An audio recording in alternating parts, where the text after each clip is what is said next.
What's up, Facebook Live? Welcome, welcome, welcome. Let me get Instagram going real quick. As you're tuning in, love to know, number one, where you're tuning in from. What is up, Instagram Live? As you are tuning in, love to know, number one, where you're tuning in from. Number two, love to know three things you're grateful for right over there in the comments section. Kelly, nice to see you. Patrick, what's up? Welcome, welcome, welcome. Let's see. Hey, team, welcome. As you're tuning in, love to know, number one, where you're tuning in from. Number two, love to know three things you're grateful for. Seeing lots of awesome people jump on here. Evan, nice to see you. Welcome. What's up? Hello from Russia. Hi, Russia. How are you? What up, Mike? How you doing? Marilyn, nice to see you. Welcome, welcome, welcome. Vanessa, nice to see you. Zoe from Manchester, UK, good day. What's up, Joey? Let's see. Looks like Bridget from Atlanta. Hello from India. Welcome, welcome. As you're tuning in again, love to know, number one, where you're tuning in from. Number two, love to know three things you're grateful for. Let's see. What's up, Atlanta? Lake Havasu, Arizona. Very nice. Good day, Kuwait. Nice to see you. Welcome, welcome. Melbourne, Australia. Ooh, early morning or late night, one or the other. Good afternoon, India. Nice to see you. Let's see. Thankful for my air in my lungs. Ooh, that's always a good one to be grateful for. Again, just one more time. We have lots of people joining us. Grateful for to be 2019. Isaac in Los Angeles, welcome. Hello from Milan, India. Ciao. Nice to see you. Good day from India. Welcome, welcome. Hi. Hey, Amber Mac, how are you? Morning from San Francisco. Birmingham, Alabama, welcome. Toronto, welcome. Italy, welcome, welcome. All right. So again, one more time, just for those of you who just joined us, as you're tuning in, number one, where you're tuning in from. Number two, love to know three things you're grateful for in the comment section. Toss it over there. Hello, how are you doing? I'm doing wonderful, actually. Thank you. We're just doing our board report as a company today, so I'm taking that time out for this. Amaya from India, welcome. India 2, watch all your stories. They're great. Thank you. Salt Lake City, nice to see you. Welcome, welcome. Sao Paulo, Brazil. Ciao. Welcome, welcome. Okay, so grateful as we're getting started, today's topic, and let me run down what we've talked about so far. Day one, we did the official welcome to the 100-day personal performance and business growth challenge here. Day two, we did the concept of get to versus have to. That concept is really simple. So you get to do all these things. It's a psychological shift. Day number three, we talked about high quality sleep, how to get the most out of your refueling every evening so that you're regenerated and replenished to be your absolute best. Day four is we talked about what do you want from 2019? What do you need? And what do you desire from 2019?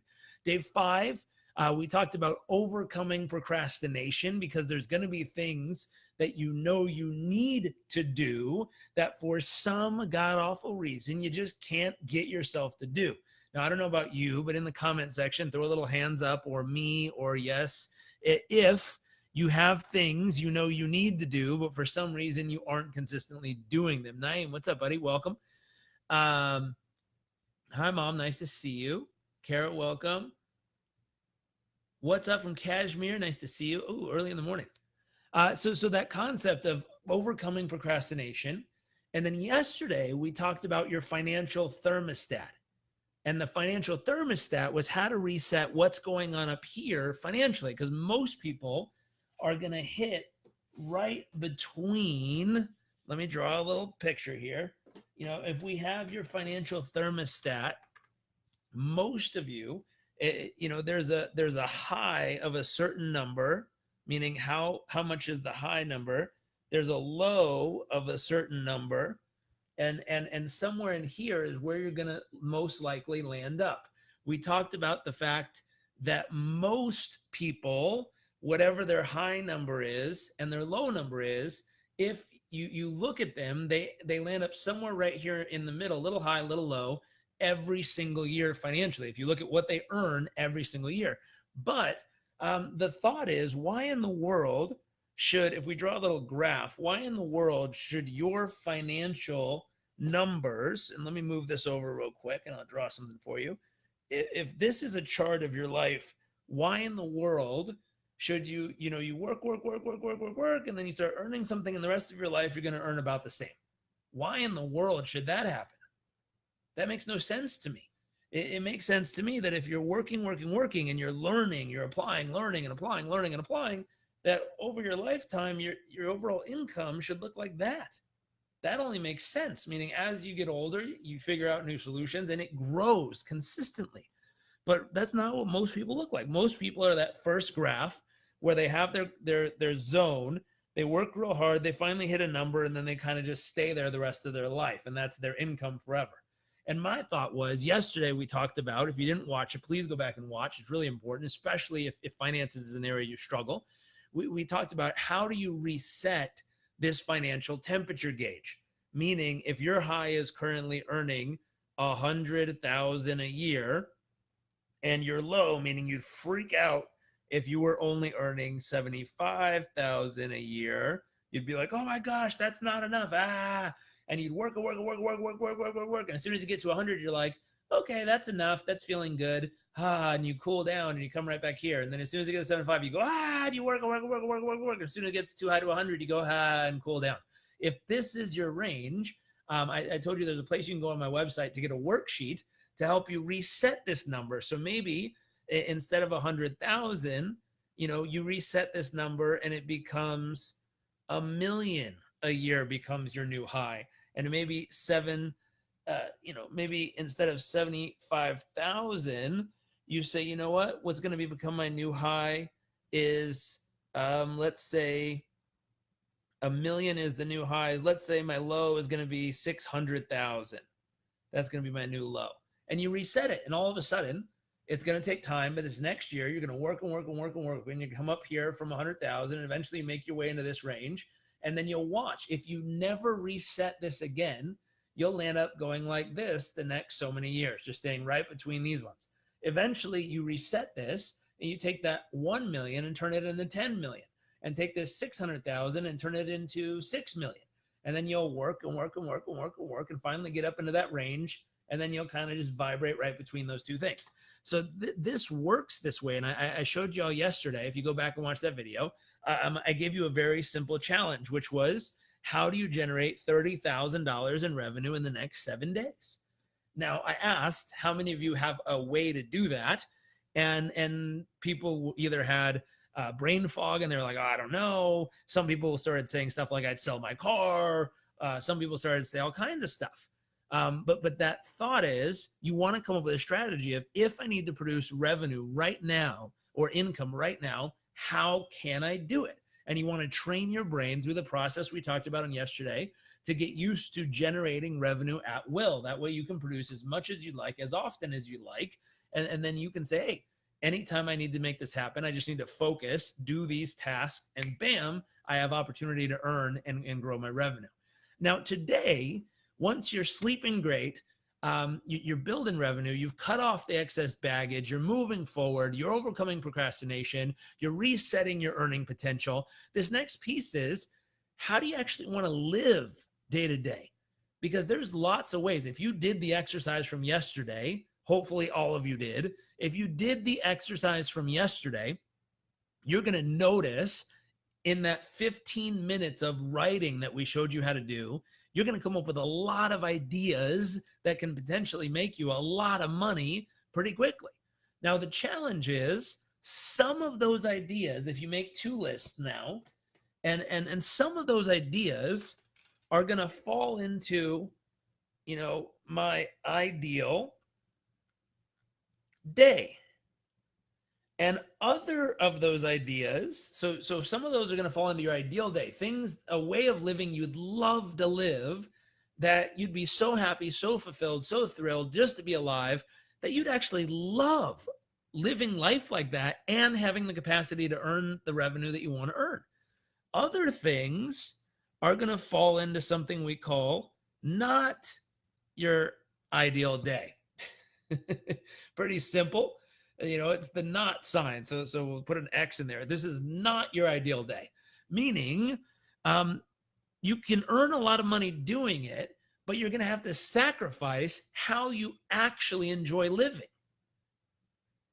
Now, in order to qualify which options fall into your ideal day and which options fall into your not ideal day, as simple as this sounds, what you're going to need to do is you're going to need to identify what in the world is your ideal day.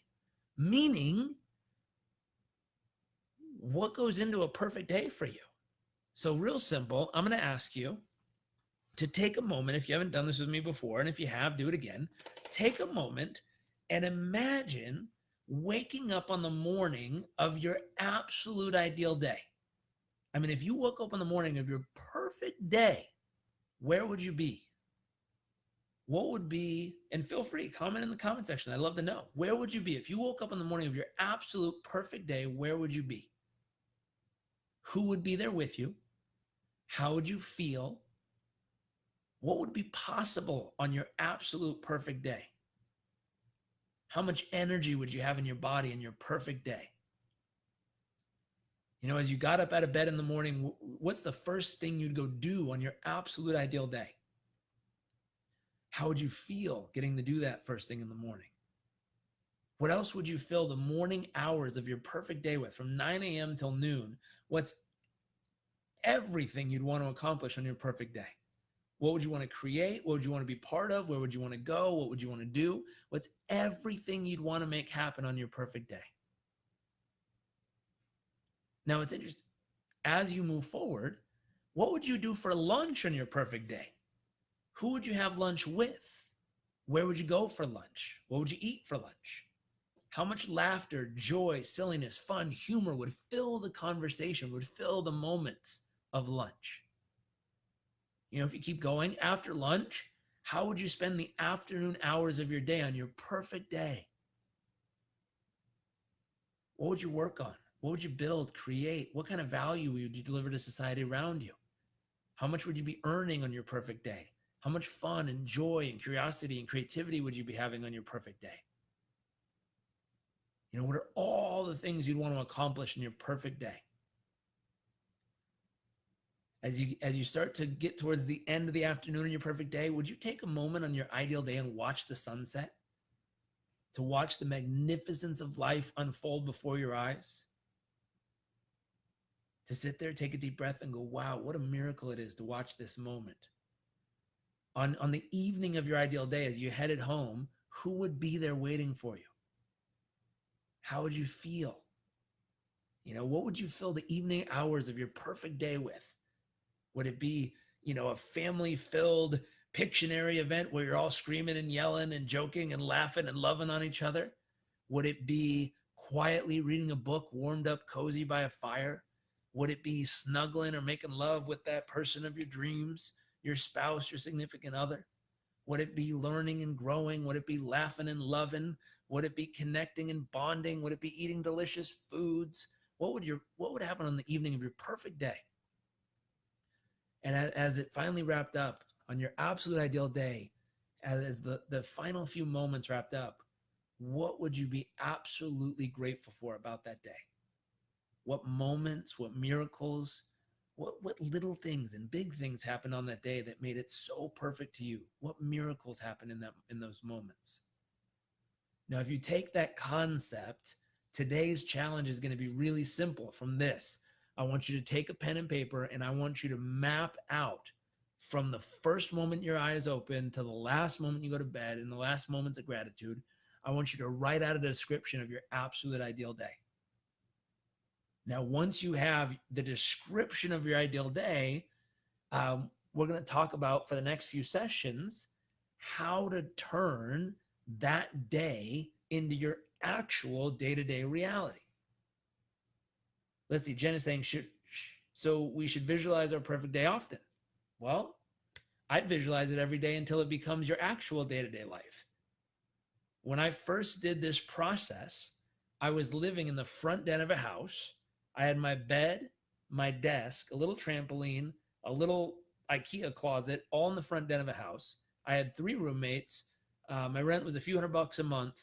And I had this vision of how I was going to be living my life. I wrote it out in my journal. I don't see my journal around here. It's in the other room. I wrote it out in my journal, mapped it all out, and I read it aloud every single day. A year and a half later, 18 months roughly later, I was living that actual day-to-day reality. What was written on paper was actually my life. You can call that manifestation. You can call that actualization of goals. You can call that whatever you want to call it. But I focused on it every single day. And the way I brought it to life was I read it aloud. I mentally rehearsed it. I saw it in my mind. And every single day until it became my reality. Now I'm pumped to say, God, 10 years later as of February, it's multiplied. And I'll show you in the next few videos, we're going to talk about things you can do to help turn this ideal day vision into reality. Then we're going to talk about how do you multiply this to create your ideal life vision, because we'll start with a day. If you can turn one day in reality, then you can turn your life vision into reality as well. So now my wife and I figured out how to turn one day into reality. Then I sat, when we first got together, I asked her, what's your ideal day? How do you want to live your life? And let's make sure that my ideal day and your ideal day, we can create our ideal day. And then we have our ideal day that we turned into reality and we live now every single day. Now, past our ideal day, now we're looking at our ideal life vision. So the types of projects we work on, the types of companies we want to build, the types of volunteerism we want to be part of, all these elements are things that we work on every single day to turn into reality. But it starts with this, your ideal day vision, one simple day. So have fun, take this, put it down on paper, have some fun drafting this out, and I'll pop back on tomorrow to talk about how to turn this vision into reality. Becky, what's up? Bro, this is lit stuff. Wonderful. Hopefully you like this. Kick some butt with it. Have some fun. And I'll see you all tomorrow. Let's see.